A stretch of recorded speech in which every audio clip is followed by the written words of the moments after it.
अस्सलाम वालेकुम, welcome to my channel physics with Hatia. आज हम इस वीडियो में डिस्कस करेंगे अबाउट मोमेंटम कि हमारे पास मोमेंटम क्या होता है एक्चुअली। कि हमारे पास अगर इसे हम सिंपल वर्ड्स में डिस्क्राइब करें तो ये हमारे पास होती है क्वांटिटी और amount of motion of any object.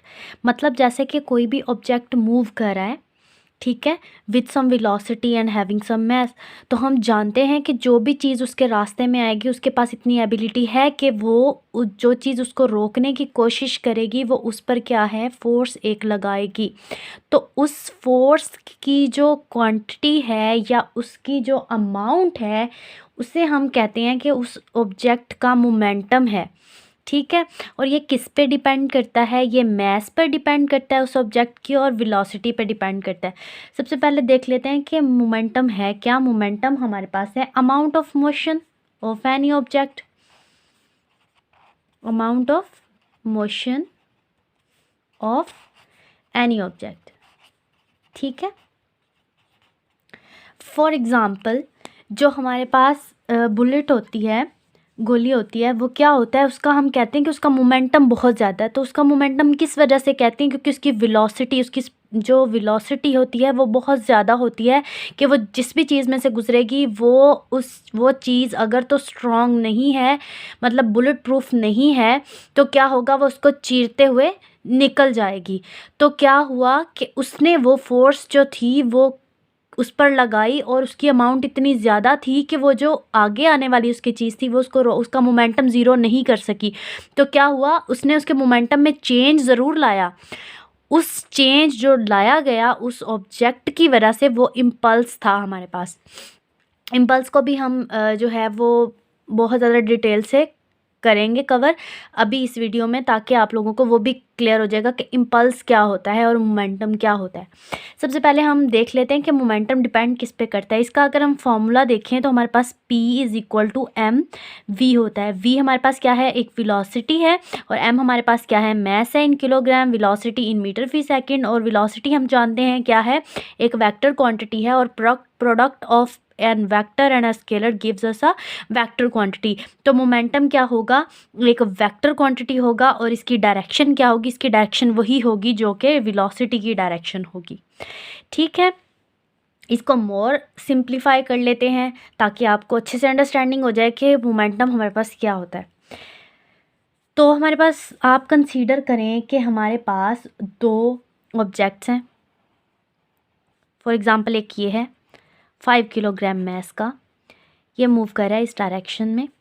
दूसरा ये है 2 किलोग्राम उसका मास है, और ये क्या है, इसकी वेलोसिटी की अगर हम बात करें तो वो हम कह लेते हैं कि जी ये 2 मीटर फी सेकंड की स्पीड से मूव कर रहा है।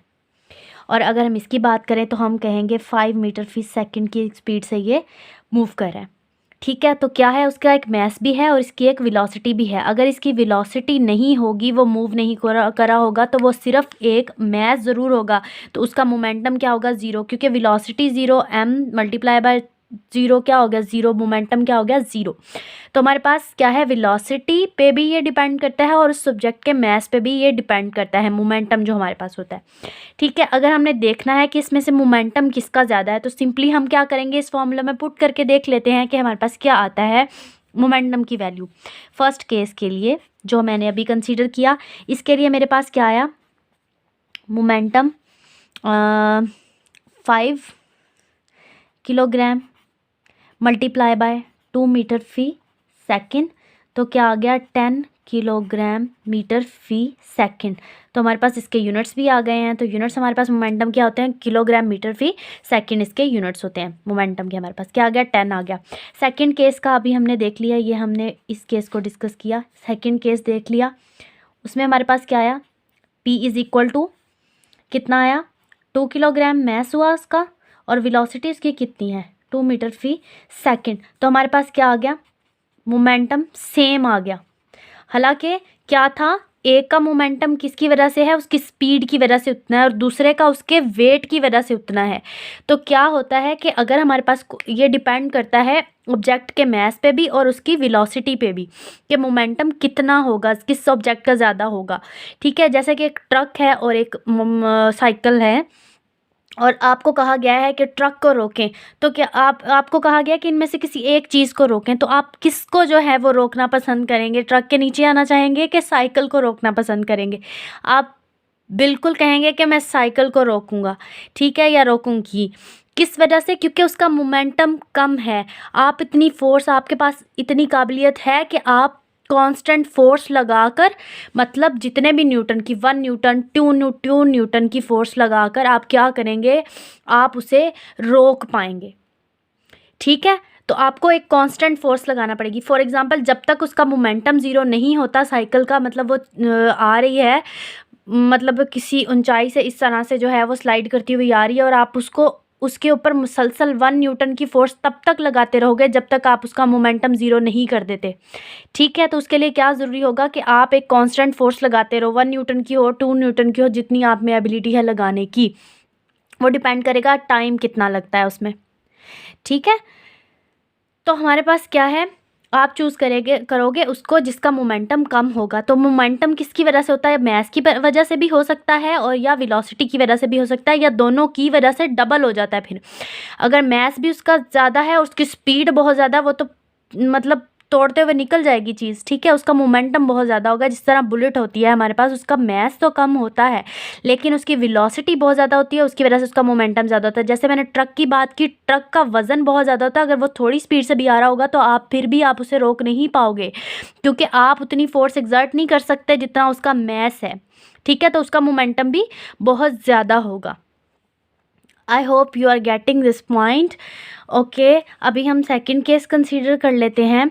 हमारे पास एक 5 किलोग्राम का ही कोई भी बॉडी है या कोई भी ऑब्जेक्ट है जो कि मूव करा है with the 2 metre per second of speed.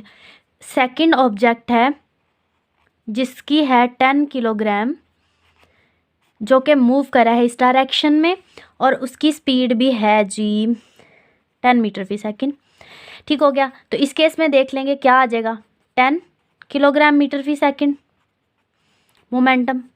Second case में देख लेंगे तो क्या आएगा, 20 kilogram metre per second momentum. किसका ज़्यादा हुआ? इसका ज़्यादा हुआ। और किस वजह से हुआ? स्पीड तो दोनों की सेम है, लेकिन क्या है, एक छोटा ऑब्जेक्ट है, एक बड़ा ऑब्जेक्ट है, वही साइकिल और ट्रक वाली बात हो गई। तो हमारे पास क्या है कि इसका जो मोमेंटम ज़्यादा है वो किस वजह से है? मैस की वजह से। अभी एक और केस भी कंसीडर कर लेते हैं कि हमारे पास 5 किलोग्राम है मैस का एक ऑब्जेक्ट मूव करा है इसमें, जो कि कर रहा है 20 मीटर फी सेकेंड की स्पीड से, ठीक हो गया। एक ऑब्जेक्ट है जो कि 10 किलोग्राम का है, लेकिन क्या है, वो मूव करा है with the speed of 2 metre per second, या 10 मीटर फी सेकेंड, या 5 कर लेते हैं, चलो 5 मीटर फी सेकेंड की स्पीड से वो मूव करा है। इस केस में देखेंगे अगर हम मोमेंटम, तो P1 के लिए देख लेते हैं। तो हमारे पास कितना आएगा, 100 किलोग्राम मीटर फी सेकेंड, ठीक है, इतना आ गया। और इस केस के लिए देखें तो हमारे पास कितना मोमेंटम आया, 50 किलोग्राम मीटर फी सेकेंड। तो किस केस में ज़्यादा आया? इस केस में। और इस केस में क्यों ज़्यादा आया? हालांकि मैस तो इसका ज़्यादा था लेकिन वेलोसिटी इसकी बहुत ज़्यादा थी, और जब हमने इसको कैलकुलेट किया तो हमारे पास क्या है, मोमेंटम किसका ज़्यादा होगा? इस ऑब्जेक्ट का, जिसकी स्पीड बहुत ज़्यादा थी, ठीक हो गया। I hope you are getting this point, okay. अब हम इसकी एक और कंसीडर कर लेते हैं एग्जांपल। जैसा कि आपने क्रिकेट में देखा होगा, जो बॉलर है वो पीछे से भागता हुआ आता है, रन करता हुआ आता है, और फिर बॉल जो है वो बॉलिंग कराता है। वो क्या कर रहा होता है, वो स्पीड गेन कर रहा होता है, वो मोमेंटम दे रहा होता है उस बॉल को, ताकि जो अगला बैट्समैन है वो क्या है, वो उस स्पीड को जो है वो कैरी ना कर सके, वो पूरी ट्राई करता है अपनी तरफ से। क्या कर रहा होता है, वो बेसिकली मोमेंटम ही प्रोवाइड कर रहा होता है, ठीक हो गया। तो क्या करता है, वो भागता हुआ आता है और क्या करता है, बॉलिंग करा देता है। जो बैट्समैन होता है वो क्या करता है, उसको हिट करता है, बॉल को बहुत शॉर्ट इंटरवल ऑफ टाइम के लिए हिट करता है। उस फोर्स को जो कि बहुत थोड़े टाइम के लिए लगती है, वो क्या होती है, जो कि चेंज लाती है मोमेंटम में, उसे हम बोलते हैं कि वो इम्पल्स है। क्या बोलते हैं उसे? हम कहते हैं कि वो इम्पल्स है। क्या है उसकी, अगर हम डेफिनेशन से उसका देखें, formula F cross T, force in a short interval of time is called impulse. अगर तो वो जो है वो बैट्समैन जो है, ठीक है, आपने इस एग्जांपल को अच्छे से समझना, आपको इंशाल्लाह समझ आ जाएगा कि मोमेंटम और इम्पल्स में क्या डिफरेंस है। उसने क्या किया, उस पर इम्पल्स प्रोवाइड किया, इम्पल्स लगाया। इम्पल्स क्या है, फोर्स ही है, लेकिन क्या है बहुत थोड़े टाइम के लिए। बॉल ने क्या किया, बहुत ऐसे ऐसे हल्का सा हिट किया उसको। इस हिट करने को यूं जो थोड़ी सी फोर्स लगती है थोड़े टाइम के लिए, उसे हम इम्पल्स कहते हैं। तो क्या किया उसने, जो उसका मोमेंटम था, जो बॉलर ने उसे ये मोमेंटम दिया था बॉल ने, उसने क्या किया, उसका मोमेंटम चेंज कर दिया। उसने कोशिश की कि वो बहुत ज़ोर के लगाए ताकि वो सिक्सर लग जाए उसका, ठीक है, ट्राई तो उसने की ना। उसने क्या किया, उसका मोमेंटम में चेंज लाया। अब जो आगे फील्डर खड़ा है उसकी कोशिश ये है कि वो उस बॉल के मोमेंटम को ज़ीरो कर दे। जब वो बॉल के मोमेंटम को ज़ीरो कर देगा या कैच कर लेगा तो क्या होगा, तब जब कैच कर लेगा तब वो क्या होगा, मोशन जो है वो उसकी अमाउंट ऑफ मोशन उसकी ख़त्म हो जाएगी, मोमेंटम उस बॉल का क्या हो जाएगा, ज़ीरो हो जाएगा और वो बॉल रुक जाएगी। उसके लिए वो क्या करेगा, वो आपने देखा होगा कि वो यूं इस तरह से हाथ थोड़ा नीचे लेकर जाता है बॉल को कैच करने के लिए। वो किस वजह से, क्योंकि वो उसका जो है वेलोसिटी या स्पीड को डिक्रीज़ होने के लिए टाइम दे रहा होता है कि थोड़ा सा टाइम उसे मिल जाए ताकि उस बॉल की स्पीड जो है ना वो कम हो सके। लेकिन वो क्या करेगा, जो बैट्समैन था उसने तो यूं बिल्कुल एक दफ़ा उसने थोड़ा सा हिट किया और उसने मोमेंटम में चेंज लाया, लेकिन उसको के लिए क्या ज़रूरी है, उसको कैच करने के लिए बॉल के वो कि वो उसके मोमेंटम को ज़ीरो करे। तो उसके लिए क्या है, उसको उतनी ही फोर्स लगाते रहना पड़ेगी जितना उसने बॉल को कैच होने के लिए लगानी है। मतलब अगर वो 1 न्यूटन की 2 न्यूटन की जितनी भी फोर्स लगा रहा है उसको वो तब तक कंटिन्यू रखना पड़ेगी जब तक उस बॉल का मोमेंटम ज़ीरो नहीं हो जाता। और बॉल का मोमेंटम किस वजह से हुआ, मैस की वजह से भी है और उसकी वेलोसिटी की वजह से भी है, जो कि बैट्समैन ने उसे दे दी है। ज़्यादा दी है या कम दी है वो उस इम्पल्स पे डिपेंड करता है कि उसकी अमाउंट कितनी थी, इम्पल्स की ज़्यादा थी या कम थी। ठीक है, आई होप कि आपको ये वाला पॉइंट क्लियर हो गया होगा कि हमारे पास क्या है, किस वजह से उसमें उसका मोमेंटम जब ज़ीरो होगा तो क्या हो जाएगा, उसकी मोशन जो होगी वो रुक जाएगी। तब क्या होगा, तब क्या होगा, आउट हो जाएगा, सॉरी। तो हमारे पास हमने क्या देखा कि ये किस वजह से होता है, या तो उसकी वेलोसिटी ज़्यादा हो तब भी मोमेंटम ज़्यादा होता है, अगर उसका सिर्फ जो है वो मैस ज़्यादा हो तब भी मोमेंटम ज़्यादा होता है, और अगर दोनों ही ज़्यादा हो, मैस भी ज़्यादा है वेलोसिटी भी उस ऑब्जेक्ट की ज़्यादा है, तो मोमेंटम डबल हो जाता है, मतलब मोमेंटम उसका और ज़्यादा हो जाता है। I hope you all are getting these points. Okay, इसके अलावा अगर हम देखें कि न्यूटन का सेकंड लॉ किस तरह से इसको एक्सप्लेन करता है, तो वो हम देख लेते हैं कि हमारे पास न्यूटन का सेकंड लॉ होता है F is equal to m a. ठीक है, ए हमारे पास क्या है, एक्सेलरेशन है, और एक्सेलरेशन क्या है, change in velocity per unit time.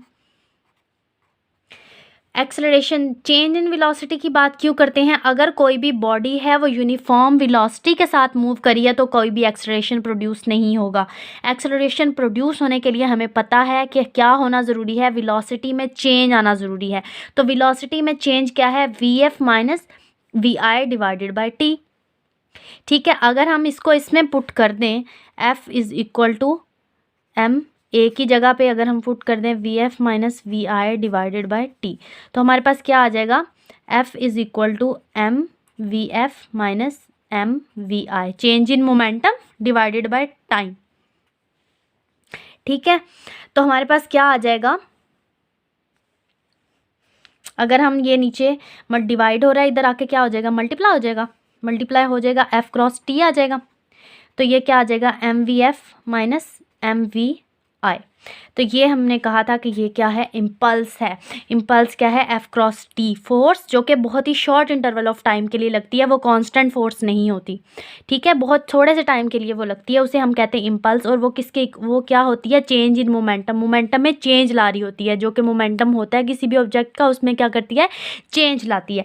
तो हमारे पास क्या आ गया, जब हमारे पास ऐसा केस होगा कि फ़ोर्स बहुत शॉर्ट इंटरवल ऑफ टाइम के लिए लग रही होगी, तब हम टर्म कौन सी यूज़ करेंगे, इम्पल्स की टर्म यूज़ करेंगे, जो कि क्या है, बेसिकली चेंज इन मोमेंटम। ठीक हो गया। इसके अलावा जो है हम इसके डायमेंशंस देख लेते हैं कि हमारे पास मोमेंटम की डायमेंशंस क्या होती हैं। जो हमारे पास मोमेंटम होता है किसके इक्वल होता है, एम वी। मैस के यूनिट्स क्या होते हैं, किलोग्राम। वेलोसिटी क्या होता है, मीटर फी सेकंड। अगर हमने इसकी डायमेंशंस बनानी है तो किलोग्राम क्या हो गया, मैस। मीटर क्या हो गया, उसकी लेंथ। सेकंड क्या हो गया, उसका टाइम। तो ये आ गए उसके डायमेंशंस हमारे पास। और ये जो मोमेंटम होता है ये 2 टाइप का है। जो हम यहाँ पे डिस्कस कर रहे थे वो लीनियर मोमेंटम था। हमारे पास एंगुलर मोमेंटम भी होता है जो कि स्पिनिंग ऑब्जेक्ट्स में होता है। ठीक है, हम लीनियर मोमेंटम की बात कर रहे थे जो कि एक लाइन में मूव कर रहा है, कर्व्ड पाथ में नहीं वो मूव कर रहा है या स्पिन नहीं कर रहा वो ऑब्जेक्ट। तो हम उसके लिए हमने ये सारी बातें किसके लिए की हैं, लीनियर मोमेंटम के लिए ये सारी बातें की हैं। ठीक हो गया। आई होप कि आपको आज वाला क्लियर हो गया होगा लेक्चर। ठीक है, तो अगर कोई फिर भी क्लियर नहीं हुआ तो आप कमेंट सेक्शन में पूछ लें, कोई भी क्वेश्चन है आपका तो। और अपना बहुत सा ख्याल रखें, दुआओं में याद रखें और चैनल को सब्सक्राइब करना प्लीज़ बिल्कुल भी नहीं भूलें हम। अल्लाह हाफ़िज़।